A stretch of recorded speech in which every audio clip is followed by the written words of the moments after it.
Good morning students.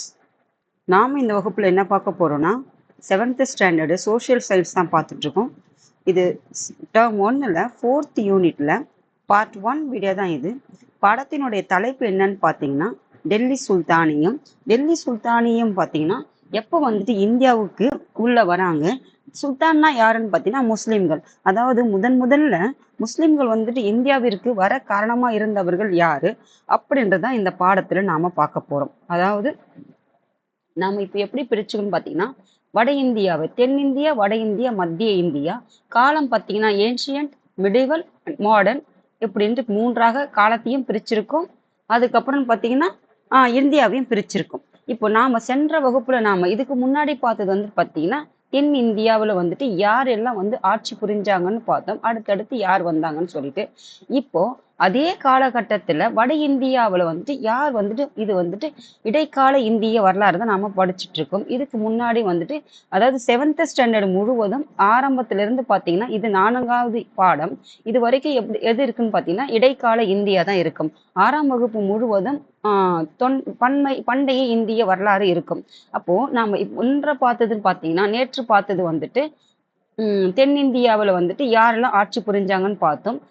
எப்போன்னு பார்த்தீங்கன்னா இடைக்கால இந்தியாவில். இப்போ வந்துட்டு இடைக்கால இந்தியாவில் வட இந்தியாவில் யார் வந்து ஆட்சி புரிஞ்சுறாங்க.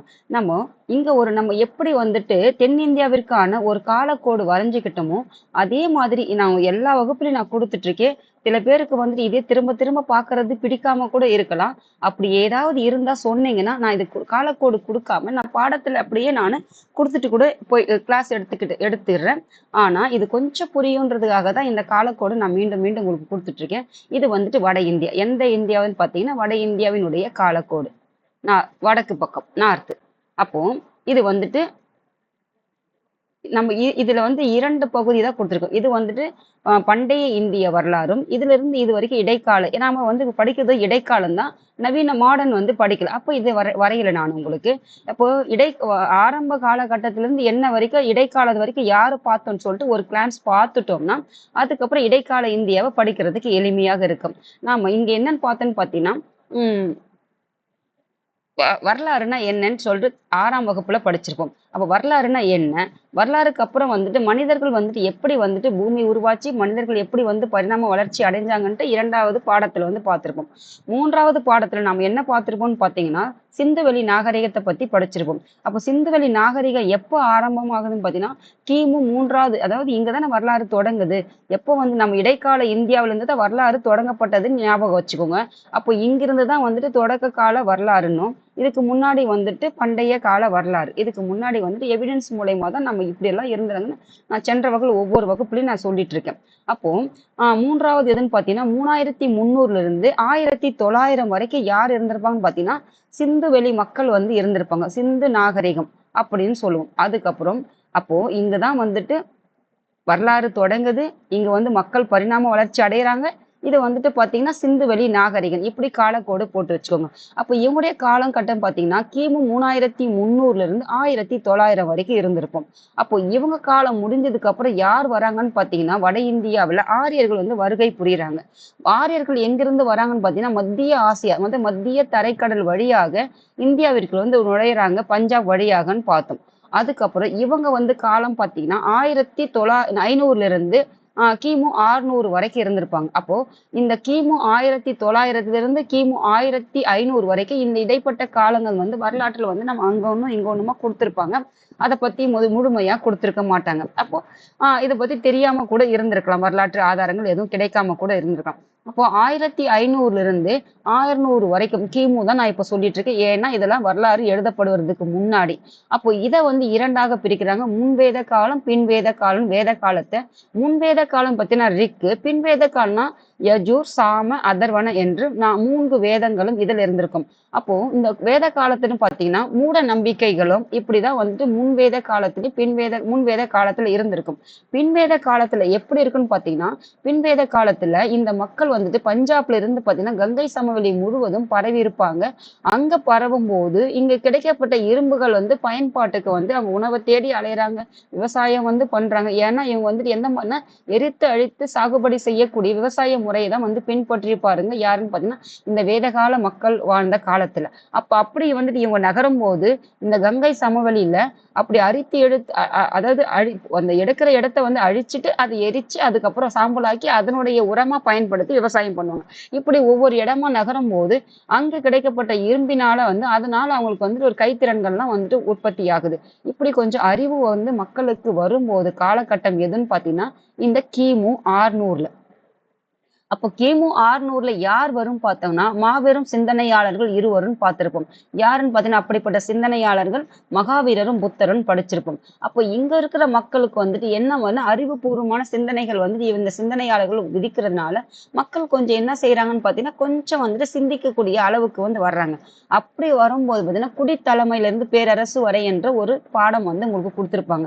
இதுல இருந்து எப்படி வந்துன்னு பார்த்தீங்கன்னா ஒரு சின்ன சின்ன ஏதாவது மக்கள் வந்துட்டு ஒரு சமூகமா இருக்கிறாங்க. அந்த சமூகத்தை வந்து கொஞ்சம் குறைவா இருக்கிறவங்க கொஞ்சம் அதுல வந்து அறிவுபூர்வமா சிந்திக்கக்கூடியவங்களும் அவங்களை வந்து அடக்கி ஆளக்கூடிய வலிமை பெற்ற ஒருத்தர் இருந்தாங்கன்னா அப்போ ஒரு சமூகத்தை வந்து என்ன சொல்றாங்கன்னு பாத்தீங்கன்னா ஒரு குழுவா இருக்கிறது ஒரு குழுக்கு ஒரு தலைவனா அப்படி வந்துட்டு கணங்கள் அப்படின்னு சொல்ற வார்த்தையெல்லாம் நம்ம படிச்சிருக்கோம். அப்படி உருவாகும் போது ஒரு சின்ன சின்ன பேரரசுல இருந்து அப்படியே உருவாக ஆரம்பிச்சிருக்கும். இது எல்லாம் எங்கன்னு பாத்தீங்கன்னா இந்த பீகார், அதுக்கப்புறம் பாத்தீங்கன்னா ஜார்க்கண்ட், ஒடிசா இந்த அதாவது கங்கை சமவெளி முழுவதும் பரவி இருப்பாங்க இல்லையா? இந்த பகுதிகளில் பெரும்பாலும் பாத்தீங்கன்னா பீகார் என்ற அதாவது மகதம் என்ற பகுதியில தான் முதல்ல வந்து பேரரசு உருவாகிறதுக்கு காரணமாக இருந்திருக்கும். இப்படிதான் வந்துட்டு வரலாற்று வந்துட்டு இப்படிதான் வந்துட்டு எப்படி வந்து இந்த அரசு வந்து உருவாகுது இப்பய காலகட்ட மக்களாட்சி வரைக்கும் கொண்டு போறதுக்கு காரணம் என்னன்னு பாத்தீங்கன்னா மூட நம்பிக்கையிலிருந்து கொஞ்சம் மக்கள் வந்துட்டு இவங்க 2 பேராலும் வந்துட்டு சிந்தனை பெற்றிருப்பாங்க, அறிவு ஞானம் பெற்றிருப்பாங்க. அதான் அறிவு சிந்தனை வந்து மக்களுக்கு வந்திருக்கும். அதுக்கப்புறமா கொஞ்சம் கொஞ்சமா உருவாயிட்டு கொஞ்சம் சின்ன சின்ன குழுக்களை அடக்கி ஆளக்கூடிய ஒரு தலைவன் உருவாயிருப்பான். ஒரு தலைவன் இருந்து அப்படியே ஒரு அரசர் இப்படிதான் வந்து உருவாகி இருக்கும். அதுக்கப்புறம் இவங்களுக்கு அப்புறம் பாத்தீங்கன்னா நம்ம ஒரு 4 பேர் பாத்தீங்கன்னா யார் வருவாங்கன்னு பாத்தீங்கன்னா குப்தர்கள் வருவாங்க. இந்த குப்தர்கள் வந்துட்டு குப்தர்கள்ல யார் வருவாங்கன்னு பாத்தீங்கன்னா இதுல மௌரியர்கள்லாம் வந்திருப்பாங்க. இந்த மாபெரும் சிந்தனையாளர்களும் அதுக்கப்புறம் பாத்தீங்கன்னா குடித்தலைமை இருந்து பேரரசு வரை படிச்சோம் இல்லையா? இதுலதான் யார் வந்துன்னா அசோகர் வந்திருப்பாரு. கனிஷ்கர் வந்துட்டு வந்து குஷான அரச வம்சத்தை வந்துட்டு கனிஷ்கரும் மௌரிய அரச வம்சத்தை சேர்ந்து அசோகரும் இதுல எல்லாம் வந்திருப்பாங்க. அதுக்கப்புறம் யார் வருவாங்கன்னு பாத்தீங்கன்னா குப்தர்கள் வந்திருப்பாங்க. குப்தர்கள் வந்துட்டு சமுத்திரகுப்தர் வந்துட்டு அந்த மாதிரி குப்த பரம்பரையில வந்து யாரெல்லாம் இருந்தாங்க அவங்கள பத்தி படிக்கும். அதுக்கப்புறம் பாத்தீங்கன்னா வர்த்தனர் அரச வம்சத்தை சேர்ந்தவர் யாருன்னு பாத்தீங்கன்னா அர்ஷர் வந்துட்டு படிச்சிருக்கோம். அதோட வந்துட்டு யார் முடிறாங்கன்னு பாத்தீங்கன்னா இந்த ஏன்ஷியன்ட் பீரியட் வந்து முடிஞ்சிருது. இதுக்கப்புறம் இடைக்காலத்துலதான் வந்துட்டு இப்போ வரைக்கும் நம்ம இடைக்காலத்தை பத்தி அடுத்தடுத்த வகுப்புகள்ல 7ஆம் வகுப்பு முழுவதும் நாம படிப்போம். அதுக்கப்புறம் பாத்தீங்கன்னா உங்களுக்கு வந்துட்டு அதாவது 7ஆம் வகுப்பு முழுவதும் வராது. கொஞ்சம் பாடத்திலே வந்து நம்மளுக்கு மாடர்ன் ஹிஸ்டரியே வந்துட்டு ஆரம்பமாயிடும். இதுதான் வந்துட்டு இந்த இடைக்கால அதாவது பண்டைய கால இந்திய வரலாறு வந்து இதோட முடிஞ்சிருச்சு. இது யாரோட முடியுதுன்னு பார்த்தீங்கன்னா வர்த்தனர்ல இருந்து முடிஞ்சிட்டு இருக்கும். இதுக்கப்புறம் யார் வருவாங்கன்னு பார்த்தீங்கன்னா இதுக்கப்புறம் ஒரு வலிமையான வட இந்தியாவில் அரசர்கள் யாருமே இல்லாததுனால அங்கொன்னு இங்கொன்னுமோ ஒரு சின்ன சின்ன அரசுகள் வந்துட்டு ஆட்சி புரிஞ்சிருப்பாங்க. அதுக்கப்புறம் தான் வந்துட்டு வலிமையான அரசுகள் யாருமே இல்லாததுனால யார் உள்ள வராங்கன்னு பாத்தீங்கன்னா இந்த துருக்கி இருந்து அந்த குதிரையெல்லாம் வாங்கினாங்கன்னு சொல்லிட்டு படிச்சீங்க எங்க? அதாவது வணிக ரீதியாக அதாவது ட்ரேடர்ஸ் வந்து நடைபெற்றிருக்கும். நம்ம தென்னிந்தியாவில் நடைபெற்றிருக்கும், அதே மாதிரி வட இந்தியாவில் நடைபெற்றிருக்கும். அப்படி நடைபெறும் போது குதிரைகள் வந்து இறக்குமதி செஞ்சாங்கன்னு படிச்சிருப்போம். அப்படி அந்த குதிரைகள் வாங்க விற்க அப்படியே வந்து இங்கிருந்த பொருட்களை வாங்க ஏற்றுமதி இறக்குமதி செய்யப்பட்ட போது இங்க இருக்கிற செல்வங்களை எல்லாம் இவங்க தெரிஞ்சுக்கிட்டதுனால அப்போ இங்க இருக்கிற செல்வங்களை எல்லாம் நம்ம கொள்ளையடிச்சிட்டு போகணும்னு சொல்லிட்டு வந்த இவங்க தான் யாருன்னு பாத்தீங்கன்னா இந்த முஸ்லிம்கள். அவங்க வந்து கொள்ளையடிக்கிறது நோக்கமாக இருந்தாலும் அதுக்கப்புறம் இங்க யாரு வலிமையான அதாவது வர்த்தனருக்கு அப்புறம் இந்த மௌரிய அரசர்களுக்கு அப்புறம் யாருமே குப்தர்களுக்கு அப்புறம் யாருமே இல்லாததுனால இவங்க அந்த இடத்த வந்து எடுத்துக்கிறாங்க. அப்படி வந்தவங்க தான் இந்த முஸ்லிம்கள் எங்க வட இந்தியாவுல. இந்த வட இந்தியாவுல இருந்தவங்க தான் இந்த சுந்தர பாண்டியன் என்ற பாண்டிய அரசனால ஏன்னா வந்துட்டு அவங்க அதாவது அதாவது உள்நாட்டு கழகத்துல வந்துட்டு வீரபாண்டியனுக்கும் இவருக்கும் வந்துட்டு போர் முடிஞ்சிருக்கும். இதுல வந்து தோற்கடிக்கப்பட்டு இவர் என்ன பண்ணு பாத்தீங்கன்னா டெல்லியை நோக்கி அலாவுதீன் கில்ஜின்னு அடைக்கலம் ஆயிட்டு அவர்கிட்ட இருந்தவர் தான் மாலிக் கபூர் வந்துட்டு படையெடுத்து எங்க தென்னிந்தியாவின மதுரை பகுதிக்கு வந்திருப்பார். அப்ப இங்கிருந்த காலகட்டமும் ஒன்று.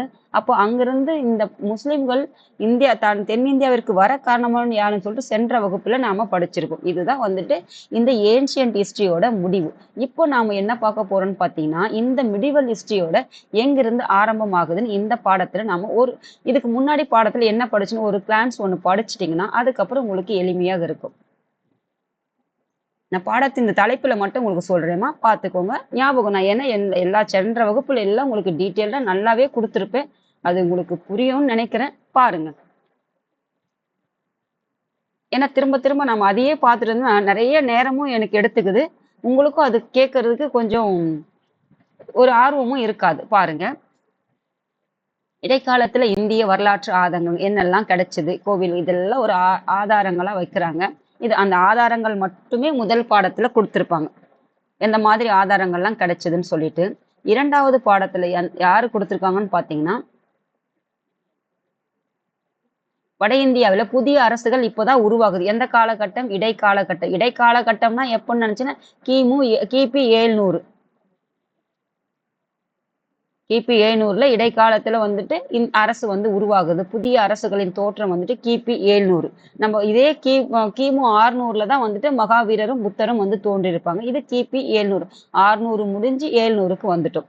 600ல எல்லாம் யார் இருந்திருப்பாங்க? குப்தர்கள்லாம் இருந்திருப்பாங்க. இப்ப வாங்க, இவங்க யாருன்னு பார்த்தீங்கன்னா ராஜபுத்திரர்கள் நம்ம பார்த்தோம். ராஜஸ்தான்ல இருந்தாங்க. இவங்களெல்லாம் படிச்சிருப்போம். ராஜபுத்திரர்கள், பாலர்கள், இவங்க எல்லாம் நாம வட இந்தியாவில் படிச்சிருப்போம். 4 சின்ன சின்ன அரசர்கள் இவங்க தான் இப்ப பார்க்க போறோம். தோமர்கள் எங்கன்னு பார்த்தீங்கன்னா ஹரியானா. அதுக்கப்புறம் பார்த்தீங்கன்னா சௌகான்கள் எங்கன்னு பார்த்தீங்கன்னா இவங்க வந்து ராஜஸ்தான். சோலங்கிகள் குஜராத். பரமர்கள் வந்து மத்திய பிரதேஷ். பிரதிகாரர்கள் எங்கன்னு பார்த்தீங்கன்னா உத்தரப்பிரதேசம். கன்னோஜி இதெல்லாம் உத்தரப்பிரதேசம். சந்தேலர்கள் பார்த்தீங்கன்னா இவங்க வந்து எங்க பார்த்தீங்கன்னா ஜார்க்கண்ட் அந்த பகுதிகள்லையும். பாலர்கள் வந்துட்டு கிழக்கு பகுதியும். காமரூபம் வந்து அஸ்ஸாம்.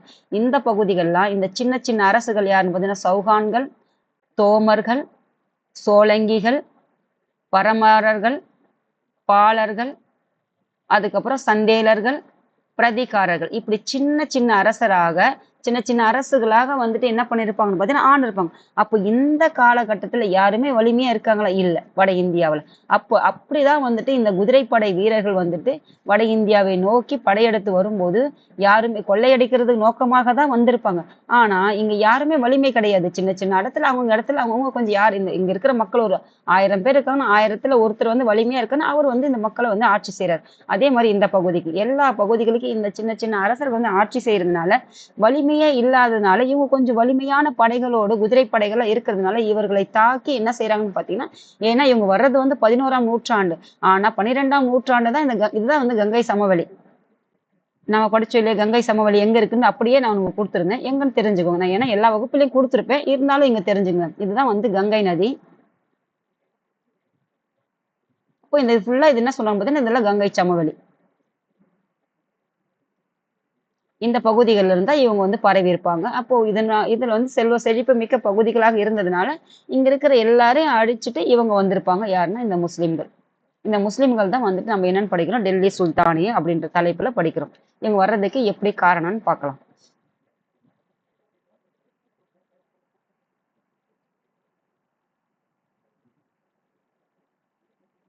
மூன்றாவது பாடம் வந்துட்டு தென்னிந்திய அரசர்கள் பத்தி படிச்சிருப்போம். இப்போ வந்து 4வது பாடம் தான் வந்துட்டு வட இந்தியாவுல அதுக்கு அடுத்த அரசர் தான் இப்ப பார்க்க போறோம்.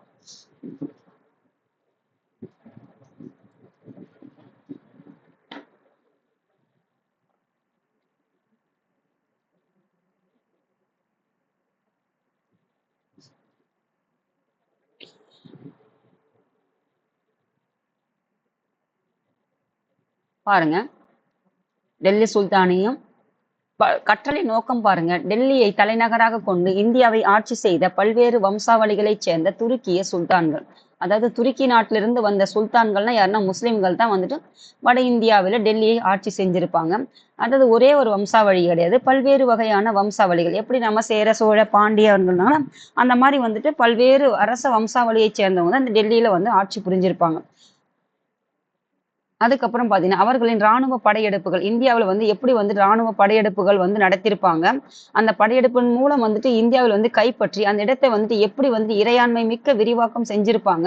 அதை பத்தி நாம தெரிஞ்சுக்க போறோம். அதுக்கப்புறம் டெல்லி சுல்தானியத்துல வந்துட்டு அவங்களுடைய நிர்வாகம், அந்த முஸ்லிமுடைய ஆட்சி வந்துட்டு நிறுவப்படும்போது, அவங்களுடைய நிர்வாகம் எப்படி இருந்தது?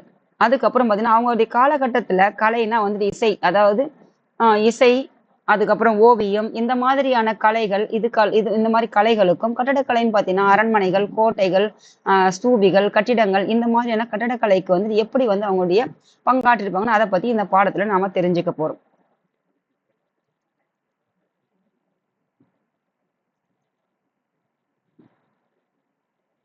இப்ப பாருங்க, அறிமுகம் பாருங்க.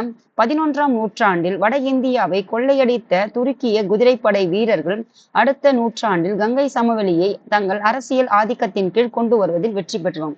அப்ப 11ஆம் நூற்றாண்டில் பாத்தீங்கன்னா கொள்ளையடிக்கிறதுக்காக தான் நோக்கமாக தான் இந்தியாவிற்குள்ள நுழைஞ்சிருப்பாங்க. ஏன்னா அதுக்கப்புறம் பாத்தீங்கன்னா கொள்ளையடிக்கிறதுக்கு பார்க்கும்போது அப்ப இந்தியா முழுவதும் யாருமே வலிமையான அரசர்கள் இல்ல. அப்ப 11ஆம் நூற்றாண்டுல வந்து கொள்ளையடிக்கிறதா வந்தாலும் அடுத்த நூற்றாண்டுல பாத்தீங்கன்னா இவங்க வந்து இந்தியாவுல என்ன செஞ்சுட்டாங்க, கங்கை சமவெளி பகுதி இருக்குது இல்லையா, அந்த சமவெளி பகுதியில அரசியல் ஆதிக்கத்தின் கீழே கொண்டு வந்து வெற்றியும் பெற்றாங்க அந்த கங்கை சமவெளி பகுதி வட இந்தியாவுல. அதுக்கு என்ன காரணம் பாத்தீங்கன்னா அவங்க வெற்றி பெறதுக்கு காரணம் வந்து 2 காரணங்கள் வைக்கிறாங்க. ஒன்று பாத்தீங்கன்னா அவர்களின் துணிச்சல், அதுக்கப்புறம் மூர்க்க குணம். இது 2 தான் வந்து வெற்றிக்குக்கான காரணங்களா சொல்றாங்க. அப்படி சொல்லப்பட்டாலும் உண்மையான காரணம் அது இல்லை. என்ன காரணம்? உண்மையான காரணம் பாத்தீங்கன்னா தங்களையும் தங்கள் நாட்டையும் காத்துக்கொள்ள தவறிய இந்திய அரசர்களின் இயலாமையே அவர்களின் வெற்றிக்கான உண்மை காரணங்கள் சொல்றாங்க. அதாவது அந்த துருக்கிய நாட்டினுடைய குதிரைப்படை வீரர்களுடைய துணிச்சல் ஒண்ணு வந்துட்டு எதுக்குமே அஞ்சாத துணிச்சலும், மூர்க்க குணம் என்னன்னு பார்த்தீங்கன்னா காட்டு மிராண்டித்தனம், அந்த மாதிரி ஒரு மூர்க்க குணம், எதை பத்தியும் யோசிக்காம அப்படியே காட்டு மிராண்டித்தனமா தாக்குவாங்க இல்லையா, அந்த மாதிரி ஒரு மூர்க்க குணம் தான் அந்த காரணம் சொல்லப்பட்டாலும், ஆனா உண்மையான காரணம் என்னன்னு பார்த்தீங்கன்னா இந்தியாவில் இருந்த அரசர்களுடைய இயலாமை தான் அந்த அவங்களுடைய வெற்றிக்கு உண்மை காரணம்னு சொல்றாங்க. உண்மை காரணம்னா இது, காரணங்கள்னா அதுன்னு சொல்றாங்க. அதுக்கப்புறம் பார்த்தீங்கன்னா இந்தியர்கள் தங்களிடையே ஒருவருக்கொருவர் அவநம்பிக்கை கொண்டிருந்தாங்க. அப்போ இந்தியாவில் இருக்கிற நம்ம இந்திய நாட்டு மக்கள் இருக்காங்க. அப்போ ஒருத்தருக்கு ஒருத்தர் என்ன இல்லை, அவங்களுக்குள்ளேயே ஒரு புரிதல் இல்லாம ஒருத்தர் மேல ஒருத்தர் நம்பிக்கை இல்லாம அவநம்பிக்கையை வச்சிருந்தாங்க, நம்புறது இல்ல. அப்ப நம்பாததுனால இதுவும் ஒரு காரணம் சொல்றாங்க. அப்ப இஸ்லாமின் தொடக்க கால வெற்றிகளையும், இஸ்லாம் உள்ள வந்துட்டாங்க, அவங்க தொடக்க காலத்துல வெற்றி பெற்றதையும் அது வந்து பரவியதையும் அவங்க கவனத்தில் கொள்ள தவறிட்டாங்க. அப்ப உள்ள நுழையிறாங்க, நுழைஞ்சி பரவும் செய்யறாங்க இந்தியா பகுதிகள்ல. அப்படி பரவுறத அவங்க என்ன செய்யல, அவங்க கண்டுக்கல. ஏதோ வராங்க போறாங்க அப்படின்ற ஒரு அந்த மாதிரி ஒரு இதுல மைண்ட் செட்ல இருந்துட்டு இருப்பாங்க. அப்போ முஸ்லிம் வீரர்கள் மேம்பட்ட போர் செய்யும் ஆற்றல் அவர்களின் வெற்றிக்கு மற்றொரு காரணம். இன்னொரு காரணமும் சொல்றாங்க. 2 காரணங்கள் வந்து கொடுக்குறாங்க. ஏன் வந்துட்டு இந்தியாவுல வந்து இது வந்து கூற்று காரணங்களா கேட்டிருந்தாங்கன்னா இந்த மாதிரி நீங்க தெரிஞ்சுக்கோங்கம்மா. அப்ப முஸ்லிம் வீரர்கள் பாத்தீங்கன்னா மேம்பட்டு போர் செய்யக்கூடிய ஆற்றல் இருந்தது. அது நல்ல ஒரு வலிமையான போர் செய்யக்கூடிய ஆற்றல் அவங்க கிட்ட திறன்கள் இருந்தது. அதுவும் ஒரு காரணமா சொல்றாங்க. மூர்க்க குணம் ஒரு காரணம், இன்னொன்னு வந்துட்டு போர் செய்யக்கூடிய ஆற்றலும் அவங்க கிட்ட இருந்தது. அப்ப இந்த பாடத்துல நம்ம என்ன தெரிஞ்சுக்க போறோம் பார்த்தீங்கன்னா துருக்கிய போர் வீரர்கள் எவ்வாறு இந்தியாவில் இஸ்லாமிய ஆட்சியை நிறுவனாங்க, எப்படி வந்துட்டு இந்த துருக்கியிலிருந்து வந்த போர் வீரர்கள் வந்துட்டு இந்தியாவுல எப்படி ஆட்சியை வந்து நிறுவனாங்க, அது யாருடைய காலகட்டத்துக்கு முன்னாடின்னு பாத்தீங்கன்னா பாபருடைய வருகை வரை ஆட்சியை எவ்வாறு நிலை கொள்ள செய்யணும், அப்ப எப்படி வந்துட்டு பாபர் வர்ற வரைக்கும் அவங்களுடைய ஆட்சி அந்த அரச வம்சம் வந்துட்டு எப்படி வந்து அவங்களுடைய ஆட்சியை வந்து நிலையா வச்சுக்கிட்டாங்க இவர் வர்றதுக்கு முன்னாடி அப்படின்றத இந்த பாடத்துல பார்க்கலாம்னு சொல்றாங்க. அதாவது இந்த துருக்கிய வம்சத்தை வந்து தில்லி சுல்தானத்தை வந்து 4 வம்சங்களாக பிரிச்சிருப்பாங்க. எப்படி வந்து நம்ம சேர சோழ பாண்டிய வம்சங்கள்னு தென்னிந்தியாவில படிச்சோமோ அதே மாதிரி இந்த துருக்கியில இருந்த வம்சத்தை வந்து 5 வகையாக பிரிச்சிருப்பாங்க. ஒண்ணு வந்து பாத்தீங்கன்னா மாம்லுக் வம்சம். மாம்லுக் என்பது வந்து அடிமை வம்சம்னு சொல்லுவாங்க. இதெல்லாம் ஹோம்ஒர்க்கா வச்சுக்கோங்கம்மா. உங்களுக்கு நாளைக்கு இதுல இருந்து உங்களுக்கு ஒரு கொஸ்டின் கேட்கிறேன், ஒரு 10 கொஸ்டினுக்கு உங்களுக்கு கேட்கிறேன். உங்களுக்கு அது ஓகேவா இருந்துச்சுன்னா சொன்னீங்கன்னா டெய்லி ஒரு 10 கொஸ்டின் நான் கொடுக்குறேன். அதுக்கு யாராவது உங்களுக்கு விருப்பம் இருந்துச்சுன்னா ஒரு ஹோம்ஒர்க்கா இது ஒரு 10 கொஸ்டினா ஒரு ரிவிஷன் பண்ற மாதிரி எடுத்துக்கோங்க. இந்த பாடத்தை முழுமையா உங்களுக்கு ஒரு படிச்சுன்னு ஒரு திருப்தியும் கிடைக்கும். நான் இதுல இருந்து ஒரு ஹோம்ஒர்க் கொடுக்குறேன் பாருங்க. மாம்லுக் வம்சம் பாத்தீங்கன்னா இது 1 எடுத்துக்கோங்க. 1206 இருந்து 1290 இது வந்து அடிமை வம்சத்தினுடைய காலகட்டம். மொத்தமா பாத்தீங்கன்னா இவங்களுடைய காலகட்டத்தை வந்துட்டு கொடுத்திருப்பாங்க 1206 இருந்து 1526 வரைக்கும். ஆனா இது வம்சம் வந்து 5 வம்சமா பிரிச்சிருப்பாங்க. ஒண்ணு வந்துட்டு மாம்லுக் வம்சம் அல்லது அடிமை வம்சம் 1206 to 1290. அதுக்கப்புறம் 2வது வம்சம் பாருங்க, இதுல வரக்கூடிய அரசர்கள்லாம் யாரெல்லாம் இருந்திருப்பாங்க அப்படின்றது அப்புறம் பார்க்கலாம். அது பெரிய பெரிய வம்சம் மட்டும் முதல்ல பார்த்துட்டு அதுக்கப்புறம் அதுக்குள்ள இருக்கிற யார் வராங்கன்னு பார்த்துக்கலாம். அதுக்கப்புறம் பாருங்க, கில்ஜி வம்சம். கில்ஜி அரச வம்சம் பார்த்தீங்கன்னா 1290 இருந்து 1320. மூன்றாவது யாரு பார்த்தீங்கன்னா மூன்றாவது வந்துட்டு துக்ளக் வம்சம் பார்த்தீங்கன்னா 1320 இருந்து 1414. நான்காவது பாருங்க, இதுல தைமூர்ல இருந்து படையெடுத்தும் இடையில வந்திருப்பாங்க. அவங்கள வந்துட்டு அவங்களே வந்து தொந்தரவு கொடுத்திருப்பாங்க தைமூர் படையெடுப்புகள்.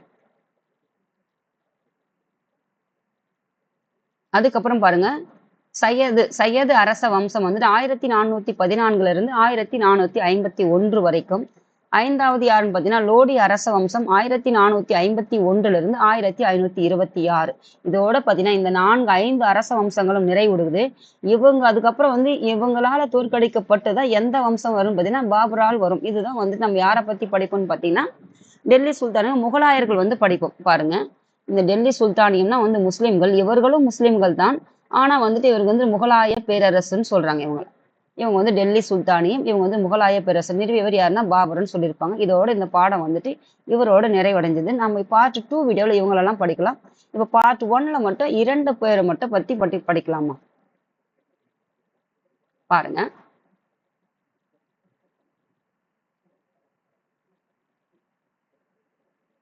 மாம்லுக் அரச வம்சம் 1206 இருந்து இதெல்லாம் இந்த ஹெட்டிங் வரைக்கும் கொடுத்துல இந்த 5 அரச வம்சம் இதை வந்து நீங்க ஒரு ஹோம்ஒர்க்கா எடுத்துக்கிட்டு இந்த 5க்கு மட்டும் ஹோம்ஒர்க்கா பண்ணுங்கம்மா. நாளையில இருந்து உள்ள இருக்கிற உங்களுக்கு அந்த கேள்வியும் யார் வந்து நிறுவனாங்க இந்த மாதிரி நீங்க இதுக்கு ஆன்சர் பண்ணீங்கன்னா நாளையில இருந்து ஒரு 10 கொஸ்டினா கேட்டீங்கன்னா உங்களுக்கு ஒரு படிச்சிங்க ஒரு கண்டினியூவா படிக்கவும் ஒரு ஆர்வமும் இருக்கும்.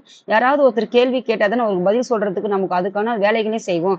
யாருமே கேட்கலன்னா நாம பாட்டுக்கு சின்ன பிள்ளைங்களா இருந்தாலும் சரி, பெரியவங்க யாராவது படிச்சாலும் சரி, ஒரு 10 கேள்விக்கு பதில் சொல்ல பாருங்க. என்னால முடிஞ்சதுன்னா 10 கேள்விக்கு யாரும் நான் தினமும் கேட்கறதுக்கு சொல்லிட்டீங்கன்னா நான் தினமும் கேட்கறதுக்கு நான் டெய்லி ஒரு 10 கொஸ்டின் வந்து உங்களுக்கு கேட்கிறேன்.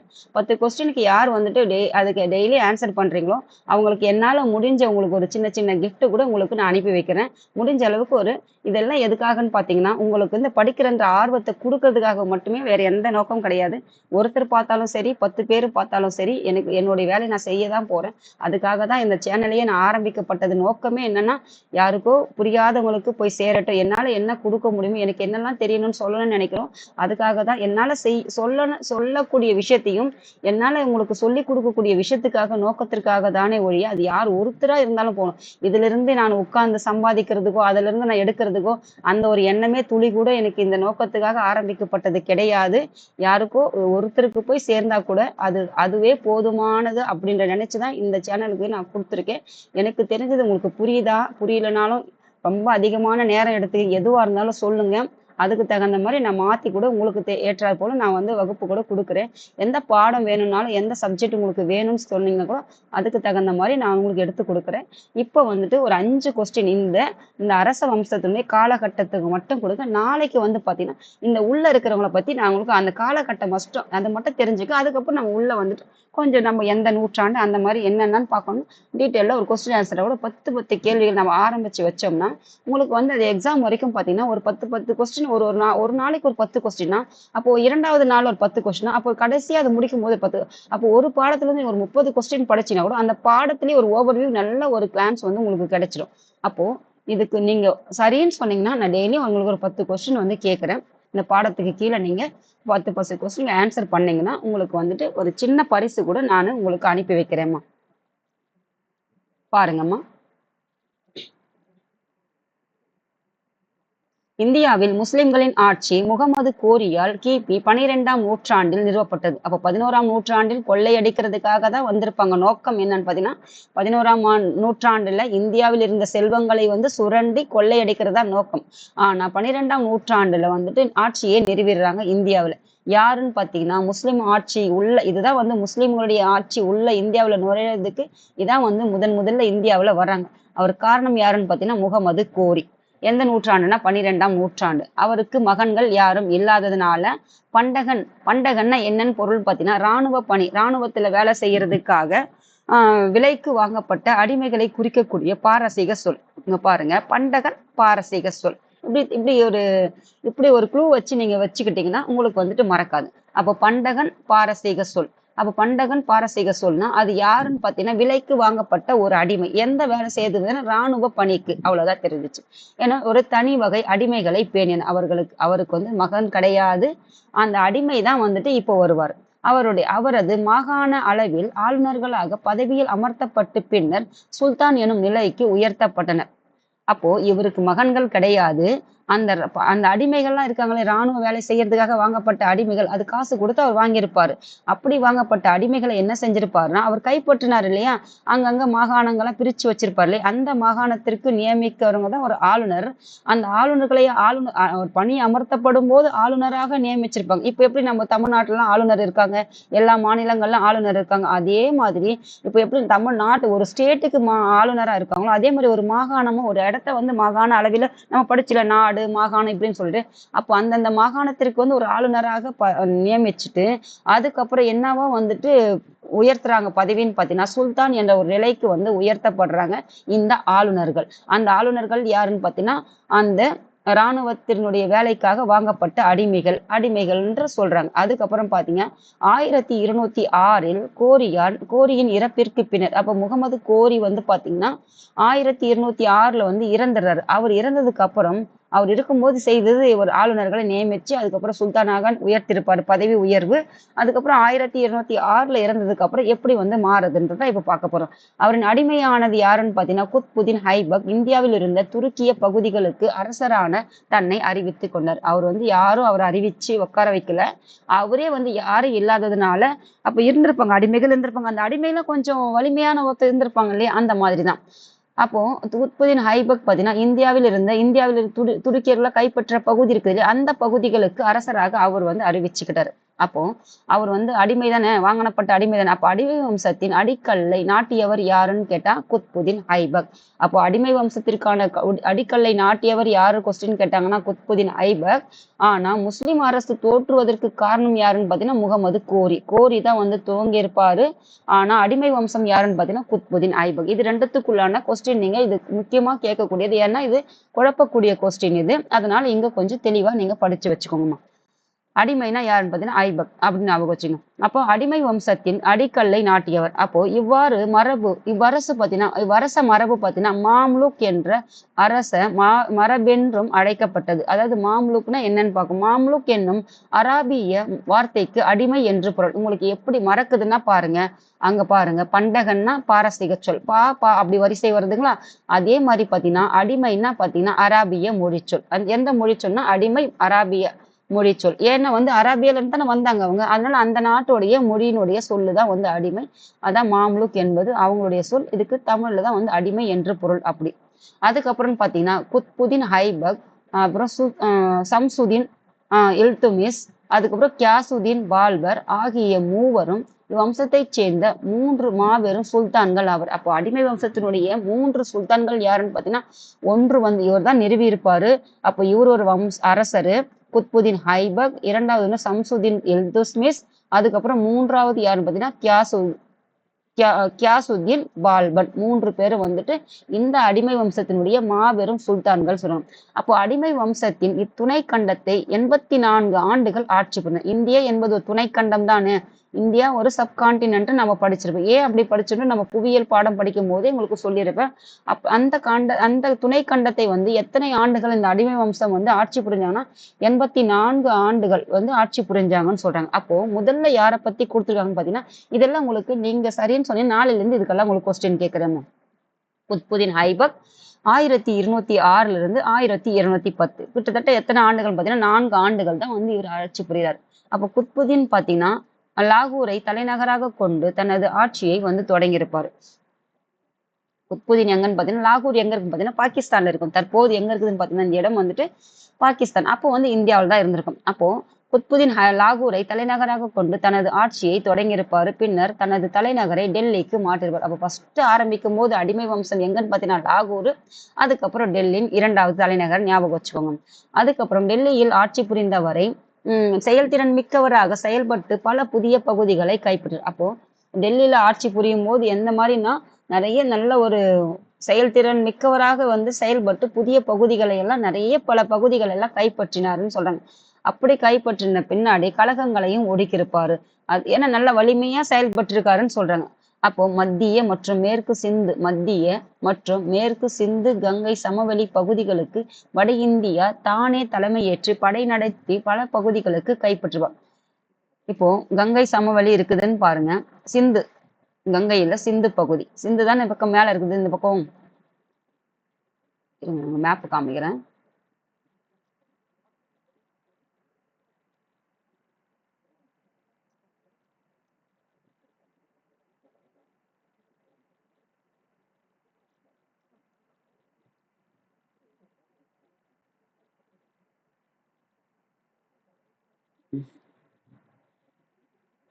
இந்த இருக்கு பாருங்க, இங்கதானே இருக்கு சிந்து. அப்போ இந்த பக்கம் மேற்கு மற்றும் மேற்கு வடமேற்கு பகுதி, மேற்கு இதெல்லாம் வந்து சிந்து பகுதியெல்லாம் என்ன செய்யறாங்கன்னா கைப்பற்றுறாங்க. கங்கைக்கும் சிந்துக்கும் கன்ஃபியூஸ் ஆகிக்கிறேன்னு சொல்லி தான் காமிக்கிறேம்மா.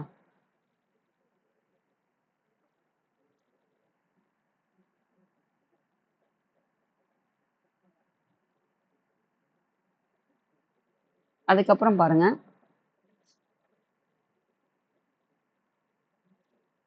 மத்திய மற்றும் அதாவது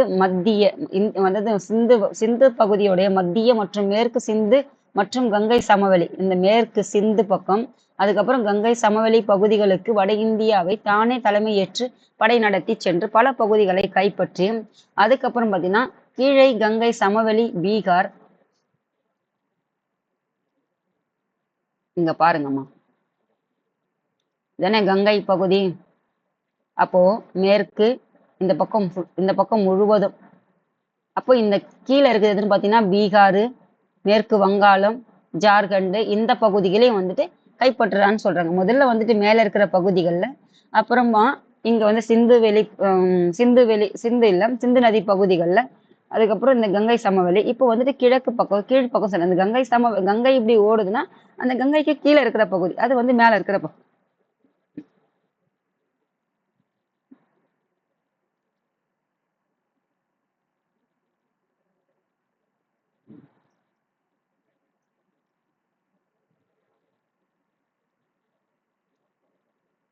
அப்புறம் கீழே கங்கை சமவெளியை எதுன்னு பார்த்தீங்கன்னா பீகார், வங்காளம் கைப்பற்றும் பொறுப்பை யார்கிட்ட பார்த்தீங்கன்னா பக்தியார் கில்ஜி என்பவரிடம் ஒப்படைச்சார்.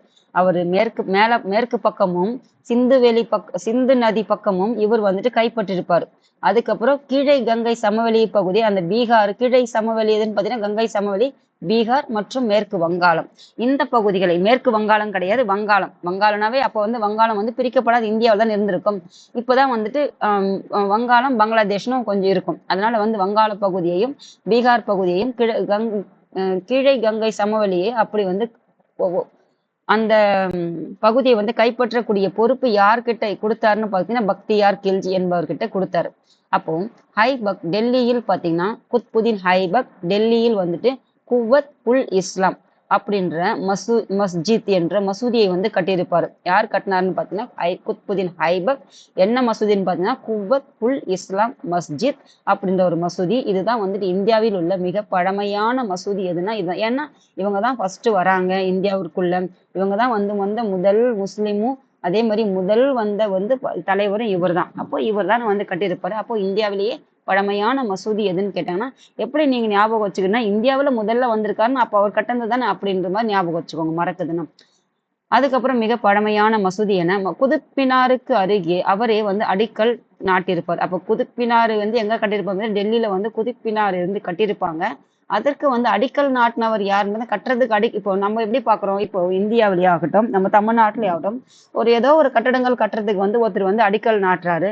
ஆனா அந்த கட்டடம் கட்டும் போது வந்துட்டு அவருக்கு ஏதாவது ஒண்ணு கட்டடம் அடிக்கல் நாட்டிட்டு அதுக்கப்புறம் அது கட்ட முடியாம கூட சூழ்நிலை ஏற்பட்டு அதை வந்துட்டு ஒருத்தர் வந்துட்டு முடிச்சு வைப்பார் இல்லையா, இப்படிதான் நீங்க புரிஞ்சுக்கணும். அப்போ அடிக்கல் நாட்டியவர் யாருன்னு பாத்தீங்கன்னா, ஆனால் அவரால் அப்பணிகளை முடிக்க இயலாமல் போயிற்று. அவருடைய மருமகனும் அவருக்கு பின் வந்து ஆட்சி பொறுப்பேற்று வரானவன் யாருன்னு பார்த்தீங்கன்னா இல்துத்மிஷ் வந்துட்டு குதுப் மினாரை வந்து கட்டி முடிச்சாரு. அவர் வந்து எப்படி இறந்தாருன்னு பார்த்தீங்கன்னா போலோ விளையாட்டின் போது குதிரையிலிருந்து தவறி விழுந்ததில் படுகாயமடைந்த குத்புதீன் ஐபக் 1210 வந்துட்டு இயற்கை எழுதினாருன்னு சொல்றாங்க. அப்ப குதுப் மினாரை கட்டியவர், அடிக்கல் நாட்டியவர் யாருன்னா குத்புதீன் ஐபக். அதாவது இதையே ஞாபகம் வச்சுங்க, குதுப் மினார் குத்புதீன் ஐபக் அடிக்கல் நாட்டியிருப்பாரு. கட்டி முடிச்சவர் யாருன்னு பாத்தீங்கன்னா அவருடைய மருமகன். அவருக்கு வந்து மகன் கிடையாது, மருமகன் தான். வந்து மகன் இருக்காங்க, ஆனா வந்துட்டு இவருக்கு தான் கொடுத்துருப்பாங்க. அது ஏன்னு அப்புறம் பார்க்கலாம். மருமகனுக்கு தான் வந்துட்டு அதுக்கு அடுத்த பொறுப்பேற்றிருப்பாரு. அதே மாதிரி பாத்தீங்கன்னா கட்டி முடிச்சவர் இல்துத்மிஷ்ன்னு சொல்றாங்க. எப்படி வந்து இறந்தாருன்னு பாத்தீங்கன்னா, குத்புதீன் ஐபக் போலோ விளையாடும் போது குதிரையிலிருந்து தவறு. ஏன்னா வந்து நீங்க எப்படி இது வந்து ஞாபகம் வச்சுனா, குதிரைப்படை வீரர்களால் தான் இந்தியாவிற்குள்ளே இந்த முஸ்லிம்கள் வராங்க. அப்படி ஒரு பேர்ல தான் வராங்க. அப்போ அந்த விளையாட்டுல தான் விழுந்திருப்பாருன்னு ஞாபகம் வச்சுக்கோங்க. அதுக்கப்புறம் எப்ப இறந்தாருன்னு பாத்தீங்கன்னா 1210. அதுக்கப்புறம் இல்துத்மிஷ் பாத்தீங்கன்னா இதுதான் வந்துட்டு குவ்வத் உல் இஸ்லாம் அப்படிங்கிற ஒரு பழமையான மசூதி. முஸ்லிம்களானது முதல்ல இந்தியாவில் கட்டப்பட்ட ஒரு மசூதி. அப்புறம் அந்த இல்துத்மிஷ் பாத்தீங்கன்னா 1210 இருந்து 1236, கிட்டத்தட்ட 26 ஆண்டுகள் வந்து இவர் வந்துட்டு ஆட்சி புரிஞ்சிருப்பாரு இந்தியாவில். ஐபக்கினுடைய மகன், அவருக்கு மகன் இருக்காரு, ஆனா அவர் வந்து திறமையற்றவராக இருந்தவர் யாருன்னு பாத்தீங்கன்னா ஆரம் ஷா. எனவே துருக்கிய பிரபுக்கள் ஐபக்கின் படை தளபதியையும் மருமகனுமான இல்துத்மிஷை வந்துட்டு சுல்தானாக தேர்வு செஞ்சிருப்பாங்க. அதாவது துருக்கிய நாட்டை சேர்ந்த பிரபுக்கள் இருக்காங்க இல்லையா, இந்த பிரபுக்கள் என்ன செஞ்சிருக்காங்கன்னு பாத்தீங்கன்னா, ஆரம் ஷா என்பது திறமை இல்லாம இருக்கிறாரு, அதனால அவருடைய மருமகன் அதே மாதிரி படை தளபதியான யாரை வந்து நியமிக்கிறாங்கன்னு பாத்தீங்கன்னா இல்துத்மிஷை வந்து சுல்தானாக தேர்வு செய்யறாங்க. யாருன்னு பாத்தீங்கன்னா துருக்கிய பிரபுக்கள். அதனால இவர் வராரு. அவர் திறமை இல்லாதனால இவர் வந்ததுனால எப்படி வந்து மாற்றம் அடையுதுன்னு பாருங்க. இல்துத்மிஷ் வந்துட்டு பல கலகக்காரர்களை ஒடுக்கி ஆட்சி பகுதிகளின் மீதான தனது கட்டுப்பாட்டை வந்து உறுதியாக நிறுவினார். அப்போ இவர் இல்துத்மிஷ் வந்துட்டு நிறைய கலகக்காரர்கள் அந்தந்த பகுதியிலிருந்து ஊடுருவல் செய்வாங்க இல்லையா, அந்தந்த பகுதிகள் யாராவது வந்து எதிர்த்து, இப்ப நம்ம கூட இந்தியா இருக்குதுன்னா நம்ம நாட்டுக்கு அச்சுறுத்தல் விதமா யாராவது ஒண்ணு செஞ்சுட்டு தான் இப்ப பாகிஸ்தான்ல நடந்தது, அதெல்லாம் வந்து நடந்துட்டு தான் இருக்கு. அதே மாதிரி வந்து அப்போ வந்து கலகக்காரங்க அச்சுறுத்தல் வந்து இருந்துகிட்டே இருந்தது. அதெல்லாம் இவர் என்ன செஞ்சாருன்னு பாத்தீங்கன்னா கட்டுப்பாட்டை எல்லாம் வந்து நல்லா அவங்க மீது கட்டுப்பாட்டை நிறுவி உறுதியாக இருந்தாருன்னு சொல்றாங்க. அப்ப இந்தியா காப்பாத்தினார், அவர் நாட்டை அவர் பகுதிகளை வந்துட்டு எந்த ஒரு பலவீனம் அடையாம பாதுகாத்தாருன்னு சொல்றாங்க. அவருடைய ஆட்சியின் போது மங்கோலியர்கள் செங்கிஸ்கானின் தலைமையில் இந்தியாவின் எல்லை பகுதியில் அச்சுறுத்தினர். அதே மாதிரி இந்தியாவினுடைய எல்லை பகுதிகள், அந்த பார்டர், இந்தியாவுடைய பார்டர் எல்லாம் அச்சுறுத்தது யாருன்னு பாத்தீங்கன்னா மங்கோலியர்கள். யாருடைய தலைமைன்னு பாத்தீங்கன்னா செங்கிஸ்கானுடைய தலைமையில் தான் வந்து மங்கோலியர்கள் வந்திருப்பாங்க இந்தியாவுடைய எல்லை பகுதிகளை. அவங்களும் வந்து அப்பப்போ பயமுறுத்திருக்காங்க அப்படின்னு சொல்றாங்க.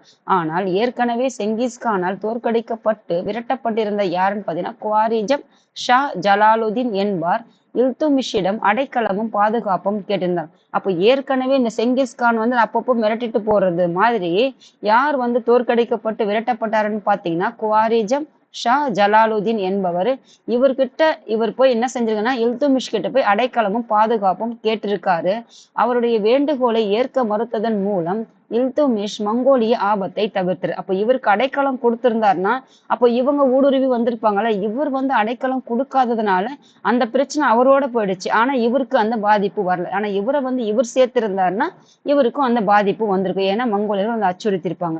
ஆனா அவர் வந்து அவங்களுடைய அடைக்கலமும் கொடுக்கல, பாதுகாப்பும் கொடுக்காதனால இவர் தப்பிச்சாரு. அப்படிங்கிற ஆபத்து தவிர்க்கப்பட்டதுன்னு சொல்றாங்க. அப்ப மங்கோலியர்கள் தாக்குதல் மேற்கொண்டால் அதை எதிர்கொள்வதற்காக துருக்கிய பிரபுக்கள் 40 பேரை கொண்ட ஒரு குழுவை உருவாக்கினார். அப்போ மங்கோலியர்கள் ஏதாவது தாக்குதல் இப்போ வந்தாங்க போயிட்டாங்க, ஆனா ஒருவேளை தாக்குதல் ஏதாவது மேற்கொண்டாங்கன்னா அப்போ நம்மளை பாதுகாக்கிறதுக்காக என்ன செய்யணும், துருக்கிய பிரபுக்கள் 40 பேர், அந்த துருக்கியில இருந்த பிரபுக்கள்னு சொல்லிட்டு இருந்தாங்க இல்லையா, அந்த பிரபுக்கள் ஒரு அமைப்பு, அந்த குழு தான் என்ன 40 பேரை கொண்ட ஒரு குழுவை வந்து உருவாக்கினார் இல்துத்மிஷ். அந்த குழுவுக்கு என்ன பெயருன்னு பாத்தீங்கன்னா சகல்கானி அல்லது 40 என அறியப்பட்டது. அப்போ 40 பேரை கொண்ட குழுவுக்கு என்னன்னு பாத்தீங்கன்னா சகல்கானி, அப்புறம் அப்படி இல்லைன்னா 40. அது யார் உருவாக்கினார்னு பாத்தீங்கன்னா இல்துத்மிஷ். அது யாராலன்னு பாத்தீங்கன்னா துருக்கிய பிரபுக்கள். யாரை அழிக்கிறதுன்னு பாத்தீங்கன்னா மங்கோலியர்கள் தாக்குதலில் இருந்து பாதுகாக்கிறதுக்காக உருவாக்கப்பட்ட குழு தான் அது.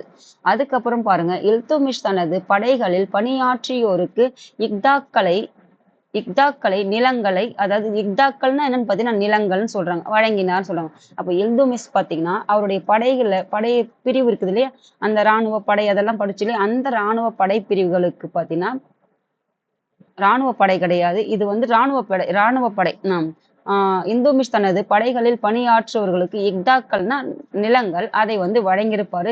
இக்தா என்பது என்னன்னு பார்த்தீங்கன்னா இராணுவ அதிகாரிகளுக்கு வழங்கப்பட வேண்டிய ஊதியத்திற்காக கொடுக்கப்பட்ட நிலம். அப்போ இக்தா என்பது என்னன்னு பார்த்தீங்கன்னா அவங்க இராணுவத்துல வேலை செஞ்சாங்க இல்லையா, அதோட சம்பளம் ஒண்ணு கொடுப்பாங்க இல்லையா, அந்த சம்பளத்திற்கு பதிலாக கொடுக்கப்பட்டதுதான் வந்து இந்த இக்தா. அதுதான் வந்து அந்த இக்தாக்கள் என்பது என்னன்னு பார்த்தீங்கன்னா நிலங்களா வந்து கொடுத்துருவாங்க. அப்போ சம்பளத்துக்கு பதிலா நிலங்களா கொடுத்துருங்க.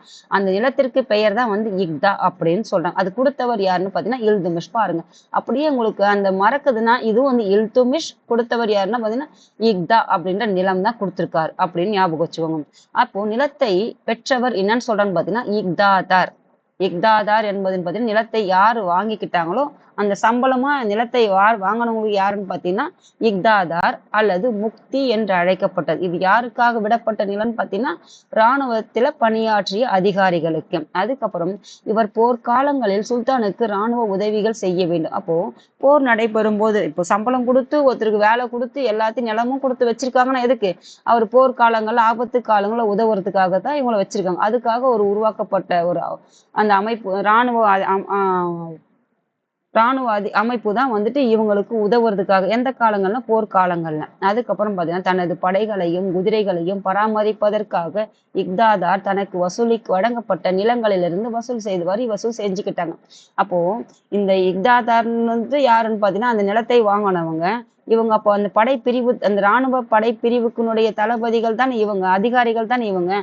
அப்போ அந்த படையையும் பராமரிக்கணும், அந்த படைக்கான குதிரைகளையும் பராமரிக்கணும். அப்போ அதற்கு செலவு வரும் இல்லையா, அந்த செலவு அவங்க எங்க இருந்து அந்த காசு எடுக்கணும்னு பார்த்தீங்கன்னா அந்த இக்தாதார் அந்த நிலத்தை கொடுத்தாங்க இல்லையா, இக்தா என்ற நிலம், அதுல இருந்து அந்த நிலத்தை வந்து அவங்க விவசாயத்திற்கு விட்டு அந்த விவசாயத்தை விளைச்சலில இருந்து ஒரு ஒரு வருமானம் வரும் இல்லையா, அதாவது ஏதாவது ஒரு பொருள் வரும் இல்லையா, அதுல அந்த அந்த அந்த பொருளை வந்து வரியாக வசூல் செய்து இதற்கான செலவுகள் வந்து அவங்க செஞ்சாங்கன்னு சொல்றாங்க.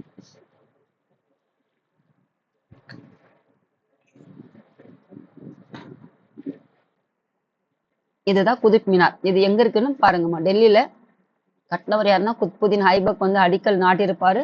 இதை முடிச்சவர் யாருன்னு பார்த்தீங்கன்னா இல்துமிஷ். இதுதான் நீங்க இதெல்லாம் போய் பாருங்கம்மா. இதெல்லாம் போய் சின்ன சின்ன பகுதிகள் உங்க சுற்றி இருக்கிற பகுதிகள்லாம் போயிட்டு பாருங்க. எல்லாத்தையும் பார்க்கக்கூடிய இடங்கள்ல தான் அவ்வளவு அழகா கொட்டி கிடக்குது, பாக்குறதுக்கு போய் பாருங்க. அதுக்கப்புறம் பாருங்க ஹைபக், அதான் இதுதான் படிச்சோம். அப்ப குத்புதீன் ஐபக்கால் தொடங்கப்பட்ட குதுப் மினாரின் கட்டுமான பணிகள் இல்துமிஷ் வந்து நிறைவு செய்தார். முடிச்சவர் யாருன்னா இல்துமிஷ், தொடங்கப்பட்டவர் யாருன்னா குத்புதீன் ஐபக். அதுக்கப்புறம் பாருங்க 26 ஆண்டுகள் ஆட்சி புரிந்த இல்துமிஷ் 1236 ஏப்ரல் மாதம் இயற்கை எழுதினிருப்பார். அப்போ எந்த ஆண்டு வந்துட்டு இயற்கை எழுதினார் பார்த்தீங்கன்னா 1236 ஏப்ரல் மாதம். எத்தனை ஆண்டுகள் வந்துட்டு ஆட்சி செஞ்சார்னா 26 ஆண்டுகள். அதுக்கப்புறம் அவருடைய மகள், அவர் இறந்ததுக்கு அப்புறம் ஆட்சி பொறுப்பு யார் வராங்க பார்த்தீங்கன்னா ரஷ்யா. இவங்க எப்பன்னு பார்த்தீங்கன்னா 1236 இருந்து 1240, கிட்டத்தட்ட 4 ஆண்டுகள் வந்து ஆட்சி புரியாங்க. இல்துமிஷினுடைய திறமை வாய்ந்த மகன் யாருன்னு பார்த்தீங்கன்னா ருக்குதீன் பெரோஷ். மரணமுற்றதால் இல்துமிஷ் தனது மகளான ரஷ்யா சுல்தானாவை தனக்கு பின்னர் டெல்லியின் அரியணைக்கான வாரிசாக அறிவித்திருப்பார். அவருடைய மகன் இருக்காரு ருக்குதீன் பெரோஷ். இவர் வந்து இறந்ததுனால அவருடைய மகள் யாருன்னு பார்த்தீங்கன்னா ரஷ்யா, அவரை வந்துட்டு சுல்தானாக வந்துட்டு தனக்கு பின்னர் வந்துட்டு வாரிசையாக அறிவிச்சிருப்பார். எந்த பகுதிக்குன்னு பார்த்தீங்கன்னா டெல்லி பகுதிக்கு. அதுக்கப்புறம் ரஷ்யா பார்த்தீங்கன்னா திறமை உள்ளவரும் மன வலிமை கொண்ட வீராங்கனையும் ஆவாரு. அவர் துருக்கிய இனத்தை சாராத பிரபுக்களுக்கு ஆதரவாக இருந்ததால் துருக்கிய பிரபுக்களின் வெறுப்பை வந்து சம்பாதித்தார். அப்போ இந்த துருக்கிய பிரபுக்களுக்கு தான் இந்த 40 என்ற குழுவையும் அந்த அமைச்சிருப்பாங்க. அவங்க தான் வந்துட்டு அவருக்கு கொஞ்சம் ஆலோசனை கொடுக்கக்கூடிய அதிகாரிகளாக இருந்திருப்பாங்க. ஆனா துருக்கிய சாராத பிரபுக்களையும் என்ன செஞ்சிருப்பாங்க, இவர் ஆதரவு தெரிவிச்சதுனால அந்த துருக்கிய பிரபுக்களுக்கிட்ட இருந்து வெறுப்பை வந்து சம்பாதிச்சிருப்பாங்கன்னு சொல்றாங்க. அதே நேரத்தில் பஞ்சாபின் மீதான மூர்க்கம் நிறைந்த மங்கோலியரின் தாக்குதலையும் அவர் எதிர்கொள்ள வேண்டியிருந்தது. அப்ப பஞ்சாப் பகுதி இந்த பக்கம் இருக்குது இல்லையா, இங்கிருந்து யார் வந்தாங்கன்னு பாத்தீங்கன்னா இந்த மங்கோலியர் வந்து படையெடுத்துட்டு யாரோட காலகட்டத்தில் பார்த்தீங்கன்னா ரஷ்யாவுடைய காலகட்டத்தில் அவருடைய தாக்குதலையும் எதிர்கொள்ள நேர்ந்தது. அப்போ ரஷ்யாவுக்கு வந்துட்டு 2 பக்கம் வந்து எதிரிகள் இருந்தாங்க. ஒண்ணு வந்து பாத்தீங்கன்னா துருக்கிய பிரபுக்கள், இன்னொன்னு வந்து பாத்தீங்கன்னா மங்கோலியர்கள். எங்கன்னு பாத்தீங்கன்னா இந்த பஞ்சாப் பகுதியில. அதுக்கப்புறம் ரஷ்யா ஜலாலுதீன் ஜாகூத் எனும் எத்தியோப்பிய அடிமையை தனது தனி உதவியாளராக நியமித்து அவரை பெரிதும் நம்ப தொடங்கினார். இவர் எங்கிருந்து வாங்கப்பட்ட அடிமைன்னு பார்த்தீங்கன்னா எத்தியோப்பிய நாட்டிலிருந்து வாங்கப்பட்ட ஒரு அடிமை தான் இவரு. அவரு வந்து தன்னுடைய உதவியாளராக நியமித்து அவரை ரொம்பவும் நம்ப எதற்காக செஞ்சாரு? அவர் பேர் என்னன்னு பாத்தீங்கன்னா ஜலாலுதீன் யாகூத். யார்கிட்டன்னு பாத்தீங்கன்னா ரஷ்யா கிட்ட. அப்போ துருக்கிய பிரபுக்கள் இதனால என்ன செஞ்சாங்கன்னு பாத்தீங்கன்னா கலகம் செய்ய காரணமாட்டாங்க. ஏன்னா இந்த பதவியெல்லாம் யாருக்கு இருந்தது? துருக்கிய பிரபுக்களுக்கு தான் இருந்தது. ஆனா எத்தியோப்பியாவிலிருந்து வாங்கப்பட்ட ஒரு அடிமையை வந்து இவங்க முக்கியத்துவம் கொடுத்தனால அவங்க கிட்ட இருந்து ஒரு வெறுப்பு வந்து சம்பாதிக்க ஆயிட்டுது. அப்போ கலகம் செய்ய காரணமாக இருந்தாங்க. அப்போ இருந்து கலகம் யார்கிட்ட இருந்து அதெல்லாம் இந்த துருக்கிய பிரபுக்கள் கிட்ட இருந்தும் கலகமாகுது, மங்கோலியர்கள்ட்ட இருந்து தாக்குதல் ஏது. இது இரண்டத்தையும் இவங்களுக்கு சமாளிக்க வேண்டிய சூழ்நிலை இருந்துட்டு இவங்களுக்கு ஆகுது. எதனாலன்னு பாத்தீங்கன்னா இந்த ஜலாலுதீன் யாகூத்துக்கு அவர் கூட உதவியா வச்சுக்கிட்டதுனால. அப்போ அவருக்கு எதிராக துருக்கிய பிரபுக்கள் வந்துட்டு செய்த சதியால் துருக்கிய பிரபுக்கள் செய்த சதியால் 1240 வந்துட்டு ரஷ்யா வந்துட்டு கொலை உண்டார். அதனால இவங்களால வந்து இந்த பிரபுக்கள் என்ன செஞ்சிருப்பாங்க? கொலை செய்யப்பட்டிருக்காங்க இவங்களால. இது ஒரு கதையா அப்படியே ஞாபகம் வச்சுன்னா மறக்காது. அதுக்கப்புறம் பாத்தீங்கன்னா இவருக்கு அப்புறம் யாருன்னு பாத்தீங்கன்னா கியாசுதீன் பால்பன். பால்பனுடைய காலகட்டம் பாத்தீங்கன்னா 1266 இருந்து 1287. ரஷ்யாவிற்கு பின்னர் வலிமை குன்றிய 3 சுல்தான்கள் வந்து இருந்திருப்பாங்க. இவங்களுக்கு அப்புறம் பாத்தீங்கன்னா அவங்க எப்போ போனாங்க? 1240, 40ல இருந்து 66 வரைக்கும் கிட்டத்தட்ட 26 ஆண்டுகள் பாத்தீங்கன்னா 3 வலிமை குன்றிய அரசர் வந்து சுல்தான்களாக இருந்திருப்பாங்க. ஆனா அதுக்கப்புறம் யார் வரும் பாத்தீங்கன்னா கியாசுதீன் பால்பன் வராரு. அப்போ அவருக்கு பின்னர் கியாசுதீன் பால்பன் அரசாலும் பொறுப்பு ஏற்றிருப்பாரு. அப்போ நாற்பதின்மர் என்று அழைக்கப்பட்ட துருக்கிய பிரபுக்கள் குழு அவரோடு பகைமை பாராட்டியதால் அமைப்பை வந்துட்டு பால்பன் வந்து ஒழிச்சிருப்பாரு. அப்போ இந்த துருக்கிய பிரபுக்கள் அமைப்பு தானே வந்துட்டு இந்த நாற்பதின்மர் குழு இது உருவாக்கியது இல்துமிஷ்.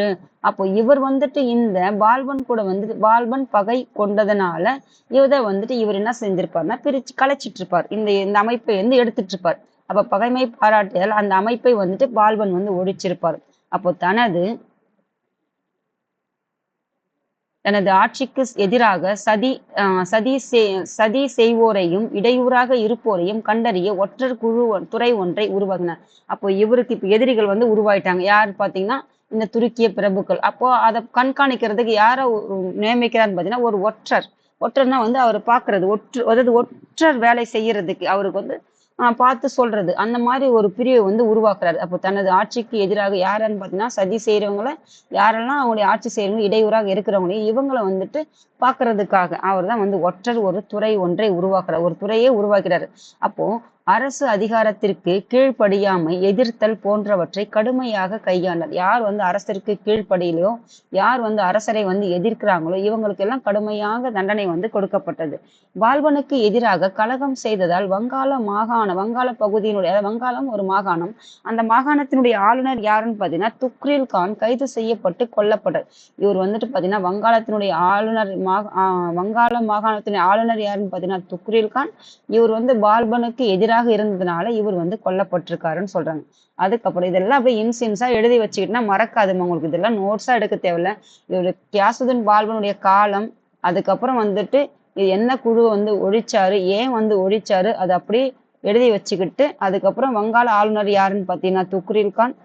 இப்படி வந்து அவர் கொன்றது யாருன்னு பாத்தீங்கன்னா பால்பன். எதனாலன்னு பாத்தீங்கன்னா அவருக்கு எதிராக கலகம் செய்தனர். இப்படி ஒரு இன்சிடென்ட்ஸா எழுதி வச்சுக்கிட்டா மறக்காது உங்களுக்கு.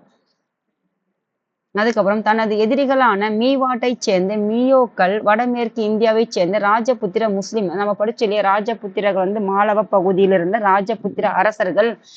அந்த மியோக்கள் யாருன்னு பாத்தீங்கன்னா அந்த பகுதியில இருந்த முஸ்லிம்கள். அப்போ முஸ்லிம்களுக்கு என்ன பெயர்னு பாத்தீங்கன்னா மியோக்கள். இதை ஞாபகம் வச்சுக்கோங்கம்மா. அதாவது வடமேற்கு பகுதியில இந்தியாவுல வடமேற்கு பகுதி ராஜஸ்தான்ல ராஜபுத்திரர்கள்.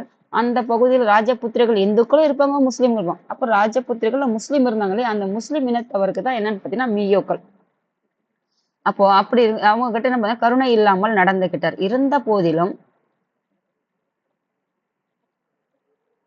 இருந்த போதிலும் மங்கோலியர்களுடன் இணக்கமான உறவை பராமரிப்பதில் கவனத்துடன் செயல்பட. ஏன்னா அவங்களால இவருக்கு வந்து ரொம்ப ஆபத்து அதிகம்னு சொல்லிட்டு அவங்க கூட ஒரு இரக்கமான நட்பு ஒரு சுமூகமான ஒரு உறவை வந்து பராமரிச்சுட்டு அதுல வந்து கவனம் செலுத்திட்டு இருந்தாரு.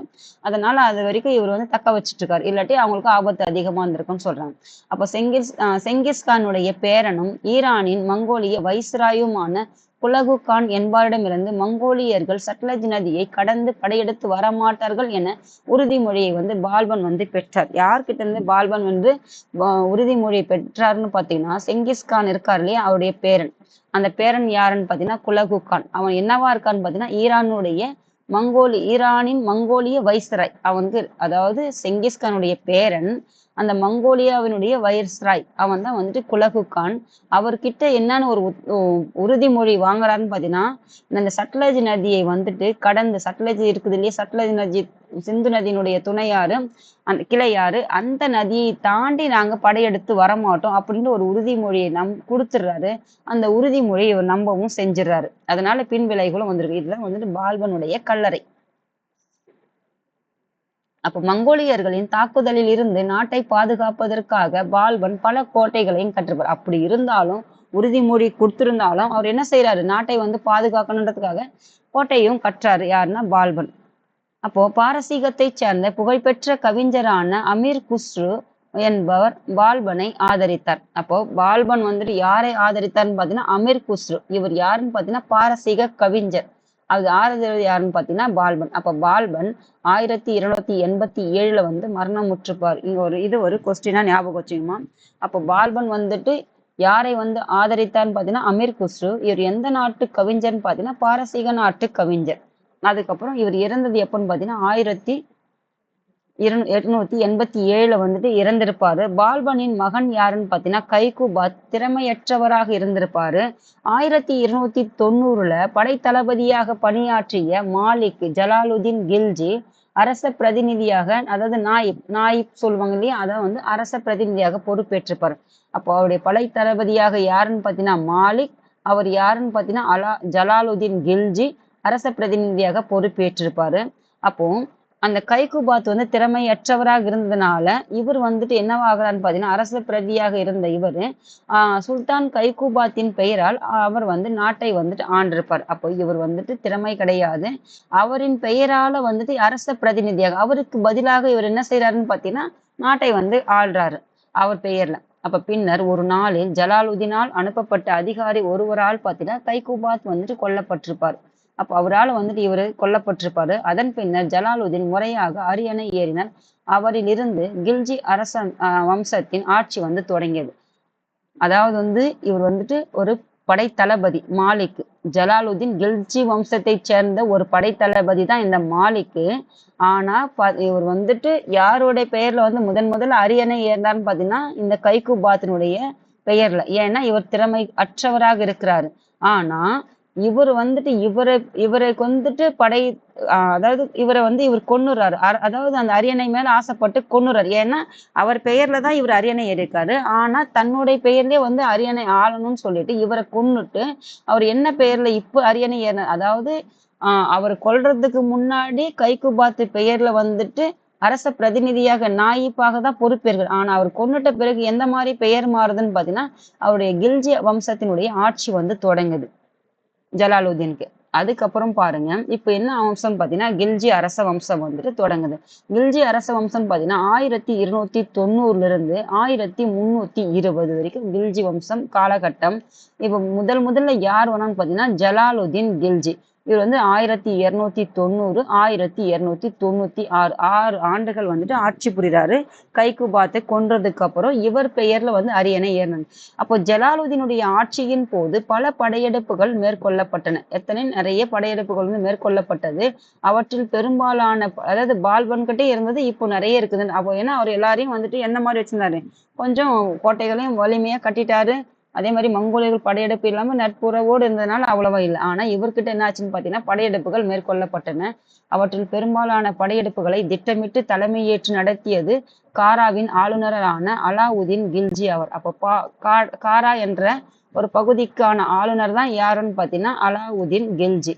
அவர் தான் பெரும்பாலான படைகளுக்கு தலைமை ஏற்று நல்ல சிறப்பாக திட்டமிட்டு நடத்தினாருன்னு சொல்றாங்க. அப்போ அவர் ஜலாலுதீனின் உடன் பிறந்தோரின் மகர். ஜலாலுதீன் இருக்கார் இல்லையா, அவருடைய உடன் பிறந்த அண்ணாவோ தம்பியோ இருக்கலாம். அவருடைய மகன் தான் யாருன்னு பார்த்தீங்கன்னா அலாவுதீன் கில்ஜி. அவர் தான் வந்து இந்த படைக்கு வந்து தலைமை ஏற்று நடத்தி சிறப்பாக செயல்பட்டாருன்னு சொல்றாங்க. அப்போ அவரின் முக்கிய படையெடுப்பு எதுன்னு பார்த்தீங்கன்னா இந்த யாரு ஜலாலுதீன் அதாவது அலாவுதீன் கில்ஜியுடைய முக்கிய படையெடுப்பு எதுன்னு பார்த்தீங்கன்னா தக்கான அரசரான தேவகிரிக்கு எதிராக மேற்கொண்டது. அப்போ அலாவுதீன் கில்ஜியுடைய முக்கிய படையெடுப்பு எதுன்னு பார்த்தீங்கன்னா தக்கான பகுதி. தக்கானம்னா எங்க இருக்கு பார்த்தீங்கன்னா மகாராஷ்டிராவில் இருக்கக்கூடிய ஒரு பகுதி தான் வந்து தக்கான பகுதி. அந்த தக்கான பகுதிக்கு அரசர் யாருன்னு பார்த்தீங்கன்னா தேவகிரிக்கு எதிராக வந்து மேற்கொண்டிருப்பார். அங்க தேவகிரி எங்க இருக்குன்னு பார்த்தீங்கன்னா மகாராஷ்டிராவில், அதாவது மத்திய பகுதியில் இருக்கு, மத்திய இந்தியாவில். அதுதான் வந்து தக்கான பகுதின்னு சொல்லியிருப்பாரு. அந்த அரசருக்கு எதிராக வந்துட்டு முதல்ல வந்துட்டு அதாவது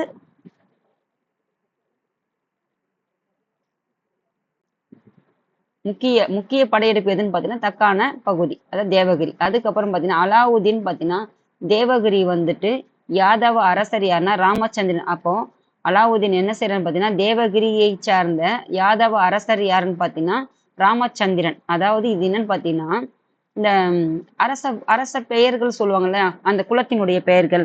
நம்ம கிருஷ்ணரை கூட சொல்லுவாங்க பாருங்க, யாதவ குலத்தை சார்ந்தவன் சொல்லியிருப்பாங்க பாருங்க. அந்த மாதிரி வந்துட்டு யாதவ அரசர் தான் வந்து ராமச்சந்திரன். எந்த பகுதின்னு பார்த்தீங்கன்னா இந்த தேவகிரி பகுதிக்கு. அது யாருன்னு பார்த்தீங்கன்னா அலாவுதீன் தோற்கடிச்சிருப்பாரு. பின்னர் அந்நகரை கொள்ளையடித்து பெரும் செல்வத்தோடு திரும்பினர். அப்ப பெரும் செல்வத்தோடு கொள்ளையடித்து சென்றவர் யாருன்னு பார்த்தீங்கன்னா அலாவுதீன். எந்த பகுதின்னு கேட்டாங்கன்னா தேவகிரி. இந்த தேவகிரி எங்க இருக்குன்னு பார்த்தீங்கன்னா தக்கான பகுதியில் இருக்கும். அந்த தேவகிரி அரசர் யாருன்னு பார்த்தீங்கன்னா ராமச்சந்திரனை தோற்கடித்து பெரும் செல்வத்தோட வந்து என்ன பண்ணிருப்பாரு, டெல்லிக்கு திரும்பி போயிருப்பாரு. அந்த செல்வத்தை முக்கியமான பிரபுக்களுக்கும் படை தளபதிகளுக்கும் கையூட்டாக கொடுத்து அவர்களை தன் பக்கம் ஈர்த்திருப்பாரு. அப்போ அந்த செல்வத்தை எல்லாம் யாருக்கு கொடுத்திருப்பாரு, பிரபுக்கள், அதுக்கப்புறம் வந்து படையை வழிநடத்தக்கூடிய தளபதிகளுக்கு. அந்த படை தளபதிகளுக்கு தான் நாட்டே இருக்குது. அரசர் வந்து பேரளவுக்கு இருந்தாலும் அந்த படையை வலிமையாக நடத்தக்கூடிய அந்த படை தளபதிகள் தான் பின்னாடி அவங்களை அழிச்சிட்டு என்ன பண்றாங்க, நாட்டை வந்து தக்க வச்சுக்கிறாங்க. அப்படி வந்துட்டு இங்க இருந்து எடுத்துட்டு போன பெரும் செல்வத்தை என்ன செஞ்சிருக்காங்க, கை ஊட்டினா என்னது லஞ்சமா கொடுத்து அவருடைய ஆட்சியை வந்து தக்க வச்சுக்கிறாரு. அதுக்கப்புறம் பாருங்க, கையூட்டாக கொடுத்து அவர்களை வந்து தன் பக்கம் ஈர்க்கிறாரு. பின்னர் ஜலாலுதீனை தன் வஞ்சகமாக கொன்றார். ஜலாலுதீனா யாரு, அவங்க சித்தப்பாவா இருக்கலாம், இல்லாட்டி பெரியப்பாவா இருக்கலாம். அவரை வந்துட்டு வஞ்சகமா சூழ்ச்சி செஞ்சு கொன்னுட்டு அதனை தொடர்ந்து 1296 தன்னை டெல்லியின் சுல்தானாக அறிவித்து கொண்டார். அதுக்கப்புறம் யார் வராங்கன்னு பாத்தீங்கன்னா அலாவுதீன் கில்ஜி.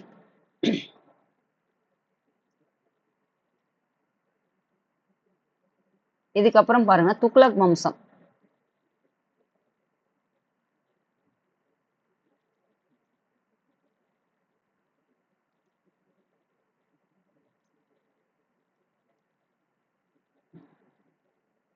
இப்ப பாருங்க அலாவுதீன் கில்ஜி, இது வந்து கில்ஜி வம்சம். கில்ஜி வம்சம் 1290 இருந்து 1320. காரணமான யாருன்னு பார்த்தீங்கன்னா அலாவுதீன் கில்ஜி. அலாவுதீன் கில்ஜி தான் வந்து கில்ஜி வம்சத்தை நிறுவியிருப்பாரு. அலாவுதீன் கில்ஜி டெல்லி சுல்தானியத்தை ஒருங்கிணைந்து உறுதிப்படுத்தினார். அதாவது எல்லாத்தையும் வந்து டெல்லி சுல்தானியத்தை ஒன்றாக சேர்த்திருப்பாரு. அப்ப பஞ்சாபில் பார்த்தீங்கன்னா மங்கோலியர்களுக்கு எதிராக, ராஜஸ்தானிற்கும் குஜராத்திற்கும் எதிராக என அவருடைய படையெடுப்புகள் பாராட்டுக்குரியதுன்னு சொல்லுவாங்க. அவருடைய படையெடுப்புக்கு பாராட்டக்கூடியது எந்தெந்த இடங்கள் பார்த்தீங்கன்னா ராஜஸ்தான், குஜராத், பஞ்சாபில் வந்து மங்கோலியருக்கு எதிராக செயல்பட்ட இந்த படையெடுப்புகள்லாம் வந்து பாராட்டக்கூடியதுன்னு சொல்றாங்க. யாரோடதுன்னு பார்த்தீங்கன்னா அலாவுதீன் கில்ஜியோடது. தனது வட எல்லைகளின் பாதுகாப்பை உறுதி செய்து கொண்ட பின்னர் தனது தலைமை தளபதி பார்த்தீங்கன்னா மாலிக் கபூரை 1310 தென்புலத்தின் வெகு தொலைவில் உள்ள மதுரை வரை படையெடுத்து சென்றார். அவருடைய படை தளபதி யாருன்னு பார்த்தீங்கன்னா அலாவுதீன் கில்ஜியோடைய படை தளபதி மாலிக் கபூர். எப்பன்னு பார்த்தீங்கன்னா 1310 தெற்கு பக்கமா இருக்கிற அந்த மதுரையை வந்துட்டு படையெடுத்து பணித்தார். அதான சொன்ன நாம சுந்தர பாண்டியனால இவர் வந்துட்டு படையெடுக்க காரணமாக நேரிட்டது யாருன்னு பார்த்தீங்கன்னா சுந்தர பாண்டியன். அதனாலதான் வந்து மதுரைக்கு இந்த அதாவது இந்த டெல்லி அதாவது முஸ்லீம் அரசர் வந்து தென்னிந்தியாவுக்கும் வந்திருக்கு காரணமானவர் யாருன்னு பார்த்தீங்கன்னா சுந்தர பாண்டியன் சொல்லியிருப்பாங்க. அப்போ தக்கான பகுதியினுடைய அரசுகளான தேவகிரி யாதவர்கள்.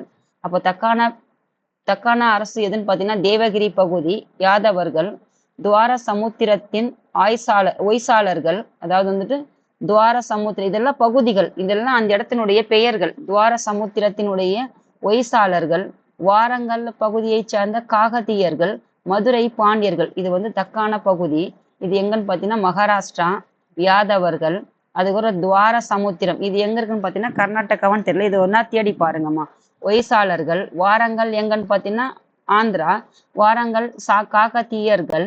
அதுக்கப்புறம் பார்த்தீங்கன்னா மதுரையைச் சேர்ந்த பாண்டியர்கள் ஆகிய அனைவரும் பார்த்தீங்கன்னா அலாவுதீனுடைய மேலாதிக்கத்தை ஏற்றுக்கிட்டாங்க. ஏன்னா இவங்க எல்லாம் வலிமையா இல்லை, இவங்க எல்லாம் படை தளபதி இல்லையா, வலிமையா இருக்கிறதுனால இவங்க எல்லாம் என்ன செஞ்சுட்டாரு, அவர் வந்துட்டு படை போரிட்டு அவங்க எல்லாம் தோற்கடிச்சு அவருடைய ஆதிக்கத்தை ஏற்றுக்கொள்ள சூழ்நிலை வந்துருச்சு இவங்களுக்கு எல்லாருக்கும்.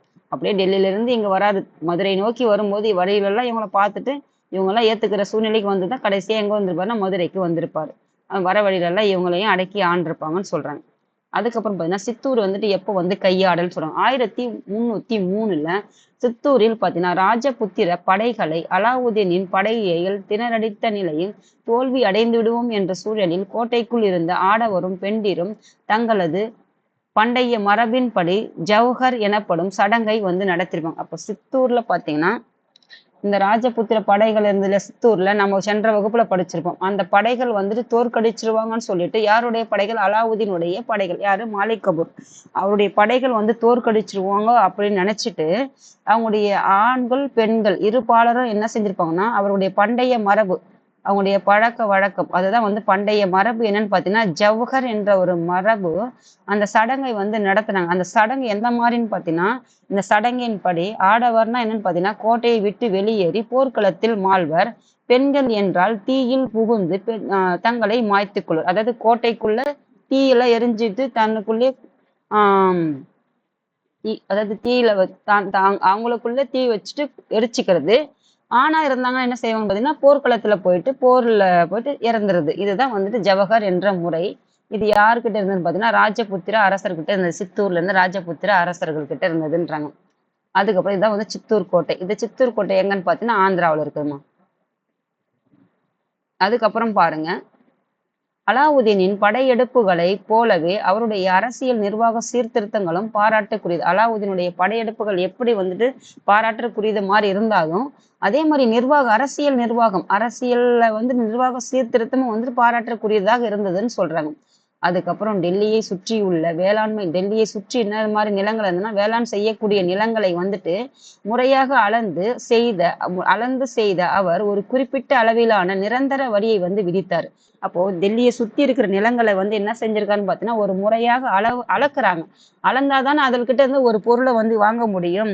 அப்போ எதுவுமே தெரியாது எப்படி வாங்க முடியும். அப்போ ஒரு அளவு கரெக்டா இருந்துச்சுன்னா அந்த இந்த அளவில் இருக்குது, இவ்வளவு வருமானம் வந்து கொடுக்கணும் அரசுக்கு அப்படின்னு சொல்லிட்டு வாங்க முடியலையே. அப்போ நிலத்தை வந்துட்டு ஒரு நல்ல ஒரு முறையான அளவுல அளந்து அதற்குண்டான வரியை வந்து வசூல் செய்யக்கூடிய ஆளையும் வந்து நியமிக்கிறார். அப்போ முறையாக அளந்து அவர் ஒரு குறிப்பிட்ட அளவிலான நிரந்தர வரியை வந்து விதிக்கிறாரு.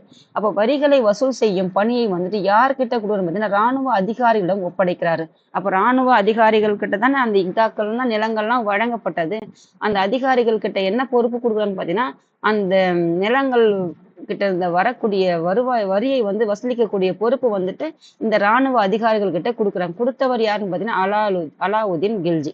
அதுக்கப்புறம் பார்த்தீங்கன்னா இதனால என்ன ஆகுதுன்னு பார்த்தீங்கன்னா இந்த நிர்வாகத்துல வந்து மாற்றம் வருது. இதுக்கு முன்னாடி இது யார் இந்த வேலை செஞ்சிருப்பாங்கன்னு பார்த்தீங்கன்னா உள்ளூர்ல இருக்கிற தலைவர்கள், அதுக்கப்புறம் குறுநில மன்னர்கள் காலம் காலமாக தங்கள் அனுபவித்து வந்த உரிமையை வந்து இழந்திருப்பாங்க. அப்போ காலங்காலமாக வரி வசூலிக்கக்கூடிய செயலை செய்தவங்க யாருன்னு பார்த்தீங்கன்னா குறுநில மன்னர்கள், அந்த ஊர்ல இருக்கிற உள்ளூர் தலைவர்கள், இவங்க தான் செஞ்சாங்க. ஆனா இவர் என்ன செஞ்சாரு, நிர்வாக சீர்திருத்தம் பண்றன்ற மாதிரி பண்ணி அந்த நிலத்தை எல்லாம் ஒரு ஸ்ட்ரக்சரா கொண்டு வந்து அதுல கிடைக்கக்கூடிய வரியை வந்து வசூல் செய்யக்கூடிய உரிமை வந்து ராணுவ அதிகாரிகிட்ட கொடுக்கறதுனால இவங்க வந்து கோபமாயிடுறாங்க. அப்போ டெல்லியிலும் ஏனைய இடங்களிலும் முகாமிட்டிருந்த தனது படை பிரிவுகளுக்காக கட்டாய உணவு தானிய கொள்முதல் முறையை அறிமுகம் செய்யறார். அப்போ இவருடைய படை நடத்திட்டு போற இப்போ டெல்லியிலிருந்து மதுரை வரைக்கும் வந்தாங்க. அப்ப அங்கங்க வந்து அவங்கங்க ஒரு நாள் அப்படியே வந்துகிட்டே இருப்பாங்க. அங்கங்க முகாமிட்டு தான் அப்படியே படையெடுத்து வருவாங்க. அப்படி முகாமிட்டு தங்கும் போதுல அங்க உணவு தேவைப்படும் இல்லையா, அந்த உணவுக்கு தான் என்ன சொல்றாங்கன்னு பாத்தீங்கன்னா படை பிரிவுகளுக்காக கட்டாய உணவு தானிய கொள்முதல் முறையை வந்து அறிமுகம் செய்யறாரு. அப்ப அங்கங்க என்ன பண்றோம், தானிய கொள்முதலை வந்து வாங்கி அவங்களுக்கு உணவுக்காக அங்க கொள்முதல் செய்யறத ஒரு அறிமுகம் வந்து செய்யறாருன்னு சொல்றாங்க.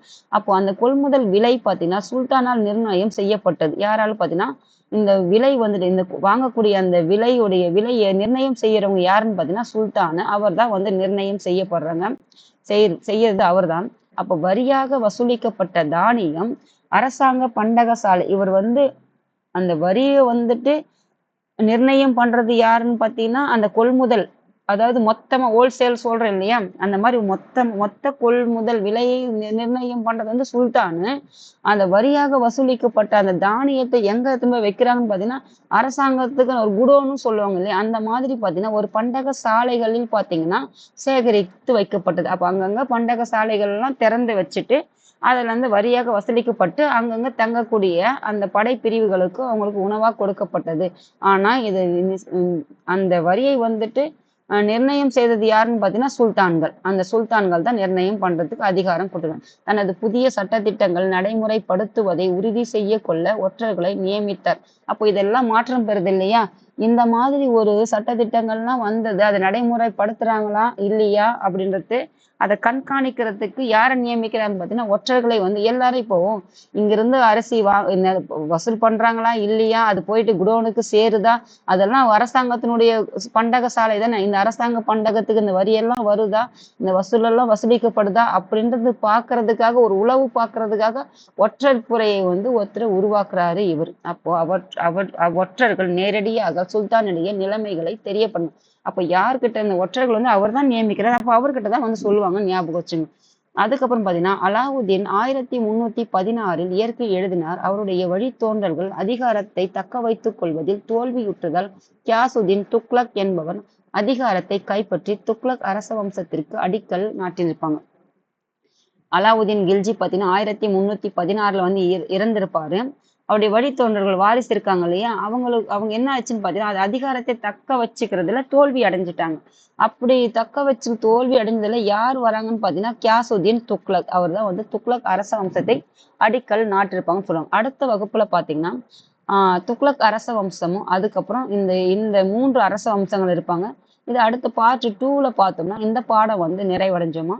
தேங்க்யூமா. இன்னைக்கு வந்து 5 ஹோம்ஒர்க் வந்துட்டு இந்த அரச வம்சத்துக்கு வந்து 5 ஹோம்ஒர்க் வந்து கொடுத்துருக்கேன். முடிஞ்சா அதுக்கு வந்து நீங்க ஆன்சர் பண்ணுங்க. தேங்க்யூமா.